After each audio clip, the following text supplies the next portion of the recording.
Hello everyone, मैं ऋषभ सिंह आप सभी का स्वागत करता हूं आपके अपने चैनल शॉर्ट हैंड ट्यूटोरियल में, जहां कि हम हर एक दिन एक नए वीडियो के साथ अपने इस टॉपिक को आगे की ओर लेकर चलते हैं। तो गाइस आइए आज एक नए वीडियो के साथ अपने इस स्टडी को एक स्टेप आगे लेकर चलते हैं। Let's start.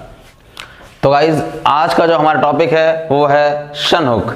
शनहुक हमने आपको बताया था पहली वीडियो हमारी शनहुक की बनी थी, वो थी हमारी शनहुक की पार्ट 1 और ये है हमारा शनहुक का पार्ट 2। शनहुक को डिवाइड किया गया है दो पार्ट में, सेक्शन 1 सेक्शन 2। वैसे तो एक ही पार्ट है बट काफी बड़ा चैप्टर था, तो हमने इसको डिवाइड कर दिया है दो सेक्शंस में, ताकि हमें पढ़ाने में और आपको पढ़ने में आसानी हो। तो आइए देखते हैं शनहुक सेक्शन 2 में क्या क्या चीजें हैं। Come to topic number 1। लिखा है shun following S and N S. S और एन एस क्या है पहले तो ये जान लो आप। एस एक सर्कल होता है और एन एस भी एक सर्कल होता है। एस और एन एस क्या है? ये सर्कल। लिखा हुआ है शन फॉलोइंग। अगर हमें किसी भी टॉपिक को समझना है ना, तो उसकी जो क्लैरिफिकेशन होती है वो उसकी हेडलाइन में ही होती है, हमें बस उसको समझने की देर होती है। लिखा हुआ है shun following S and N S. Shun following, following मतलब कि फॉलो कर रहा है। फॉलोइंग का मतलब फॉलो कर रहा है, मतलब कि जाहिर सी बात है circle S and N S के बाद क्या आ जाए? शन। क्या हो जाए? Circle S and N S के बाद शन आ जाए। तो उस कंडीशन में इस शन के हुक को हम कैसे रिप्रेजेंट करते हैं? बिकॉज देखो, सपोज मैं एक वर्ड लिया ऐसे T S and T N S, ठीक है। अब अगर ऐसे कैजुअली होता था तो टी के बाद शन लगा दिया, ठीक है, पी के बाद शन लगा दिया। बट अभी क्या है, सर्कल के साथ हम शन के हुक को रिप्रेजेंट कैसे करना है या फिर रिप्रेजेंट कैसे करेंगे, हमें वही चीजें यहाँ पे देखनी है कि एस के बाद चाहे फिर एन एस के बाद हमारा अगर शन का हुक आ जाए, शन का साउंड आ जाए, तो उसको हम रिप्रेजेंट कैसे करेंगे। तो आइए देखते हैं। इसमें कहा गया है कि जब भी हमारा सर्कल एस और एन एस के तुरंत बाद शन का हुक आए, तो इसी सर्कल के रनिंग हैंड मोशन में, किसमें? रनिंग हैंड मोशन, जो मोशन हमारे हाथों का चल रहा होगा, इट मीन्स कि अगर एस है तो लेफ्ट मोशन और एन एस है तो राइट मोशन, तो उसी सेम मोशन में, उसी सेम रनिंग हैंड मोशन में हम एक एक्स्ट्रा हुक, एक हुक उसी मोशन में बाहर निकाल देते हैं, ठीक है। सपोज ये हमने लिया, ये हम गए इसी मोशन में, हाथों को हमें रोकना नहीं है, इसी मोशन में हमने एक हुक को बाहर निकाल दिया। तो ये जो हुक बाहर निकला है ये किसको रिप्रेजेंट करता है? शन को। और ये सर्कल है किसको रिप्रेजेंट करता है? एस को। अगर यही सर्कल हमारा राइट साइड से होकर जा रहा है, इट मीन्स कि ये हमारा शन का हुक है और ये जो सर्कल है वो हमारा एन एस का सर्कल है। अब इसके एग्जाम्पल्स देखते हैं। सपोज मैं एग्जाम्पल देता हूँ आपको। डिसीजन, डिसीजन सॉरी डिसीजन, डेसीजन मतलब यहां पहले क्या आया? डी का स्ट्रोक। क्या आया? डी का स्ट्रोक। फिर क्या आया? एस का सर्कल। डी का स्ट्रोक आया और एस का सर्कल आया, और उसके बाद क्या आया?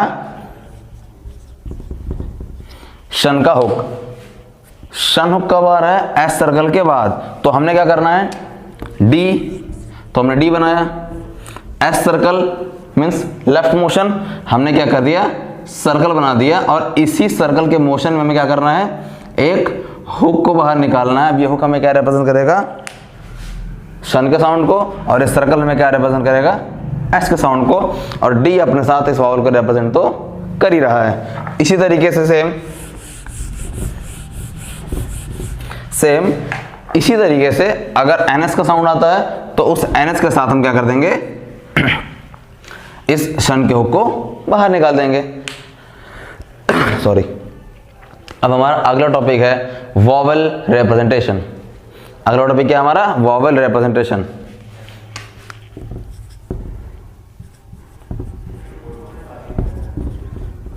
अगर हमारे एस या फिर एनएस और शन के बीच में कोई वॉवेल आ जाए, सन जो हुक है हमारा और सर्कल जो है एस और एनएस का सर्कल और शन हुक के बीच में अगर कोई वॉवेल आ जाता है तो उस वॉवेल को हम कैसे रिप्रेजेंट करेंगे? इस वॉवेल को हम कैसे रिप्रेजेंट करेंगे? बिकॉज ये बनाया हमने और ये बनाया हमने। अब यहाँ पे वॉवेल को रिप्रेजेंट करने के लिए या तो हम, अब अगर सपोज कोई वॉवेल एस और शन के बीच में आया या एनएस और शन के बीच में आया तो या तो उसको एस के बाद एनएस के बाद या शन के पहले या फिर शन के पहले यही लिखेंगे, ठीक है। तो ना हमारे पास इसका स्ट्रोक है, ना इसका, ना इसका, ना ही इसका। और वॉवेल को रिप्रेजेंट कहाँ करते हैं हम? ओनली ऑन स्ट्रोक कॉन्सोनेंट्स पे। तो अब इसको रिप्रेजेंट कैसे करेंगे हम देखते हैं। जब भी पहली चीज देखो आप कि वॉवेल होते कितने हैं। वॉवेल की प्लेसिंग कितनी होती है? 3। तो फर्स्ट, सेकंड, थर्ड। सबसे पहले आते हैं फर्स्ट प्लेस पे, सबसे पहले आते हैं फर्स्ट प्लेस पे। तो फर्स्ट प्लेस के जो वॉवेल्स होते हैं वो एस, एनएस सर्कल और शन के बीच में नहीं आते हैं। मीन्स ऐसा कोई वर्ड है ही नहीं जहां पे ये वॉवेल चला है। Next, second place.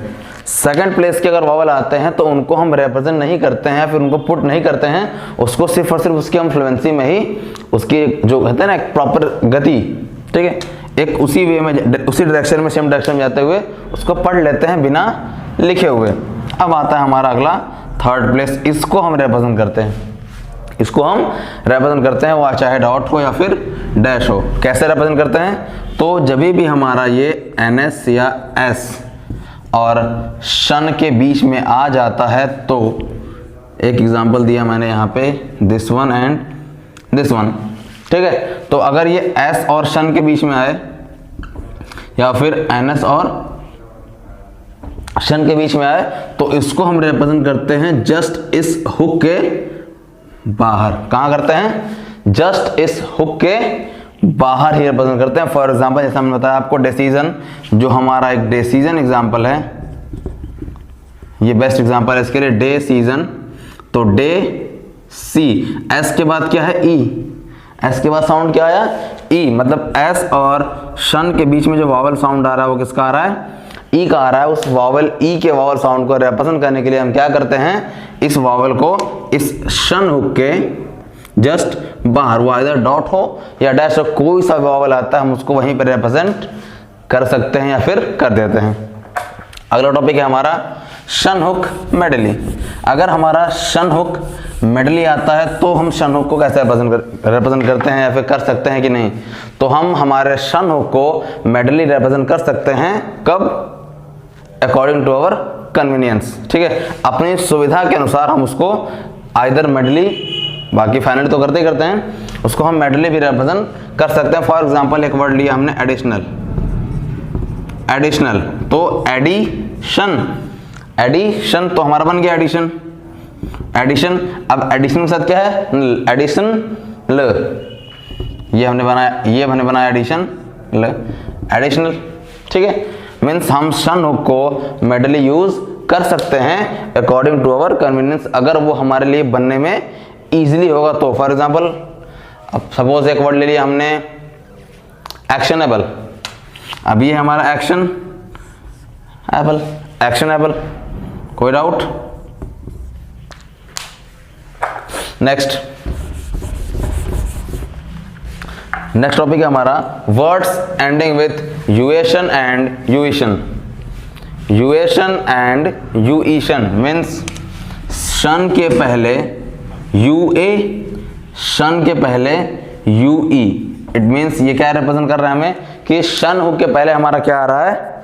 कोई ट्राइफोन्स, ठीक है। तो अगर हमारे शन हुक के पहले ट्राइफोन्स आते हैं तो उस शन को हम हुक की हेल्प से रिप्रेजेंट ना करके इसको हम रिप्रेजेंट करते हैं SH stroke and N hook, ठीक है। ध्यान दीजिएगा फिर से कि जब भी हमारा शन हुक फाइनली आता है, जब भी हमारा शन हुक फाइनली आता है और उसकी एंडिंग जो होती है या फिर शन हुक के पहले, जस्ट पहले ट्राइफोन्स आ जाए, क्या आ जाए? ट्राइफोन्स आ जाए तो उस कंडीशन में हम शन को पूरा का पूरा स्ट्रोक कॉन्सोनेंट के फॉर्मेशन देते हैं, हम वहां पे शन को हुक से रिप्रेजेंट नहीं करते हैं। ठीक है, आप इसमें कोई भी एग्जांपल ले सकते हो। फॉर एग्जांपल सिचुएशन, SITUATION, यार राइटिंग थोड़ी सी गंदी रहती है मेरी, इसके लिए सॉरी। ठीक है, सिचुएशन। अब इस सिचुएशन में क्या है, देखा यूएशन, हमने क्या बोला था, अगर हमारा यूएशन होगा तो ये शन क्या बनेगा, पूरा पूरा फुल लेंथ स्ट्रोक कॉन्सोनेंट। तो ये बना हमारा STC2एशन। ठीक है, ये बना हमारा C, S के बाद वावल आया मींस T के पहले C2A, मतलब T के तुरंत बाद क्या आया UA, मतलब ये हमारा ट्राइफोन्स। अब इस ट्राइफोन्स को हम कहाँ रिप्रेजेंट करेंगे, तो ये आया T के बाद और शन के पहले C2A शन, SH के साथ अ का साउंड आ रहा है, हमने बना दिया इसको सिचुएशन। ये हमारा वावल थर्ड बेस का है, इट मींस कि हमारी आउटलाइन कहाँ जाएगी, थ्रू द लाइन। बट इसमें भी एक छोटी सी कंडीशन है, और वो कंडीशन क्या है कि ये चीज, ये रूल जो है वो अप्लाई होती है सिर्फ और सिर्फ छोटे वर्ड्स में, सिर्फ और सिर्फ छोटे वर्ड्स में, ताकि हमें उस वर्ड्स को बनाने में या फिर पढ़ने में कंफ्यूजन ना हो। जब भी हमारे सामने कोई बड़ा वर्ड आता है ना, फॉर एग्जांपल एक्सटेनुएशन, तो इन सारे वर्ड्स में क्या करते हैं कि शन को हम with the help of a hook he represent करते हैं। क्यों? क्योंकि हम इसको बाकी अदर जो इसके वेरिएशंस आ रहे हैं उसके हेल्प से इसको हम पढ़ सकते हैं, बट ये एक छोटा वर्ड है, इसमें हम कंफ्यूज हो सकते हैं। तो उस कंफ्यूजन से दूर होने के लिए इन्होंने क्या कहा है कि आप छोटे वर्ड्स को, जितने भी छोटे वर्ड्स हैं वहां पे इस शन को स्ट्रोक से रिप्रेजेंट करो, और जहां पे भी आपके बड़े वर्ड्स आते हैं और आपकी आउटलाइंस ऑलरेडी लेंथी होती है, आपकी आउटलाइन फॉर एग्जांपल एक्सटेनुएशन की आउटलाइन ये बनती है। ठीक है, अब ये ऑलरेडी इतनी लेंथी है, अगर इसको शन ये ना बना करके हमने शन ये बनाया तो और लेंथी हो जाएगी। तो इन्होंने ये कहा कि हम लेंथी आउटलाइंस को और लेंथी नहीं करते हैं। हाँ, जो आउटलाइंस हमारी काफ़ी शॉर्ट होती हैं उनको क्या करते हैं, थोड़ा सा हम लेंथ दे देते हैं ताकि उसको पढ़ने में भी हमें आसानी हो। ओके, तो गाइज आज का टॉपिक यहीं पे ख़त्म होता है। यार मैं आपको बता दूं, काफ़ी टाइम से आप तक वीडियोस नहीं पहुंच पा रही थी, इसके लिए हम और हमारी टीम इसके लिए सॉरी हैं, बिकॉज पर्सनली मेरी तबीयत कुछ ख़राब थी और कुछ पर्सनल इश्यूज भी थे जिसकी वजह से आप तक वीडियोस नहीं पहुंच पा रही थी। बट नाउ ऐसे कोई दिक्कत अब नहीं है, now I am all okay and I am free. तो गाइज अब से आपके पास वीडियोस रेगुलर पहुंचती रहेगी, आप अपने स्टडीज़ को कंटिन्यू रखें। और इन केस इन फ्यूचर के लिए बता रहा हूँ मैं, अगर ऐसा कभी हुआ वीडियोज़ नहीं आ रही हैं, नो नीड टू वरी यार, आपके पास पढ़ने के लिए बहुत कुछ है, पूरा पीछे का सिलेबस बचा हुआ है। आप तक वीडियोस नहीं पहुंच रही है, अगर आप तक कोई नई टॉपिक नहीं आ रही, इसका मतलब पता है क्या है, इट डजंट मीन्स कि आप उसको नेगेटिव वे में लें कि आगे नहीं बढ़ रहे हैं। थिंक पॉजिटिव, टाइम मिला है आपको, आप पीछे की चीज़ों को पढ़िए। ऐसा तो है नहीं कि आपने जो पढ़ लिया एकदम एक ही बार में याद हो गया, ऐसा तो कुछ लफड़ा है, होता नहीं होगा ना कि हाँ एक बार पढ़ लिया बस बात खत्म। रिवीजन जरूरी है। तो ये जो आपको गैप मिलता है वो उसी के लिए मिलता है। ऐसा नहीं कि वीडियोस डेली आएंगी, आप डेली वीडियोस को देखें, एक दिन में आप उसको सीख लेंगे, ऐसा कुछ नहीं होता। आपको उसके लिए क्या चाहिए होता है, एक प्रॉपर टाइम चाहिए होता है। एटलीस्ट एक चैप्टर को, एक टॉपिक को कवर करने के लिए in my opinion minimum 4 to 5 days minimum. Because आप 2 दिन क्या करोगे, वर्ड्स प्रैक्टिस, 2 दिन क्या करोगे, उसकी पैसेज प्रैक्टिस करोगे, और बचे 1 दिन में आप उसको कंप्लीट रिवाइज करोगे विद ग्रामर लॉक्स। तो 4 से 5 दिन मिनिमम लगते हैं, और वीडियोस मोस्टली वीकेंड्स पे आ जाती हैं, हर वीक में एक आ जाती हैं। इस वीक बहुत ज़्यादा लेट हो गया, इसके लिए सॉरी, कोई इशू नहीं। तो आपको अगर टाइम मिलता है तो आप पीछे की चीज़ों को रिवाइज करिए और अपने स्टडी को कंटिन्यू रखिए, खुद को रोकिए नहीं। ओके, तो गाइस आज के लिए सिर्फ इतना ही, बेस्ट ऑफ लक।